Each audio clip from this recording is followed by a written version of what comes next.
La parola che ripeto più spesso in questi giorni è strano.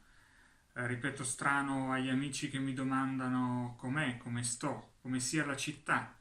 È strana, Venezia è strana, pur essendo molto bella sempre, è strana perché è vuota e la città secondo me vuota non è più una città, la città la fanno le persone, quindi è soltanto un posto. E allora è strana, mi piacerebbe che si potesse tornare a condividere la bellezza, perché la bellezza esiste se condivisa, poter dire a un amico guarda che bella la vista dal ponte dell'Accademia, guarda cosa si vede laggiù, oltre punta della dogana. Spero che questo vuoto si possa tornare a colmare presto. E poi penso sia terribile, angosciante, c'è la preoccupazione, c'è la paura.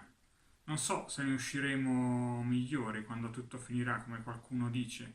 Di sicuro spero che se ne esca interi e che si possa guardare alle cose con maggiore attenzione. Ecco, la parola che mi aspetto da qui in avanti è attenzione.